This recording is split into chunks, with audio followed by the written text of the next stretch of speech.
Hello മാടത്തോരും മുമ്പേ പുത്തൻ promo വിശേഷങ്ങളിലേക്ക് എല്ലാ കൂട്ടുകാർക്കും സ്വാഗതം. അങ്ങനെ ഭയങ്കരമായിട്ടുള്ള നിമിഷങ്ങളാണ് കൂട്ടുകാരെ. നമ്മുടെ വൈജയന്തി ഭയങ്കരമായിട്ട് അലറി പൊട്ടിക്കരയുന്നുണ്ട്.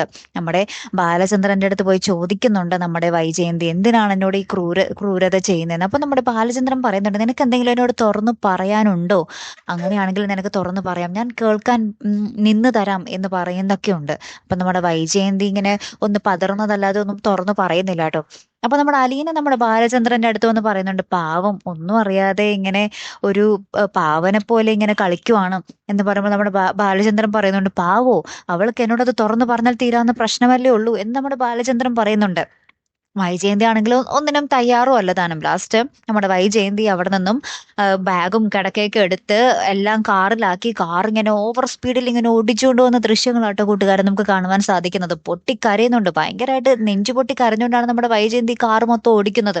ഇടക്ക് നിർത്തിയിട്ട് കരയുന്നു, വീണ്ടും കാർ സ്റ്റാർട്ട് ചെയ്ത് ഓടിക്കുന്നു. അങ്ങനെ ഭയങ്കര സ്പീഡിൽ ഇങ്ങനെ പോകുന്ന സമയത്ത് പെട്ടെന്ന് കാറ് മറിഞ്ഞ് തിരിഞ്ഞ് ആക്സിഡന്റ് ആവുന്ന ഒരു രംഗങ്ങളാട്ടോ കൂട്ടുകാരെ നമുക്ക് കാണുവാൻ സാധിക്കുന്നത്. വേറൊരു വണ്ടിയുമായിട്ട് ഇടിച്ച് കിടിലൻ ആക്സിഡന്റ് തന്നെ സംഭവിക്കുന്നുണ്ട് അവിടെ.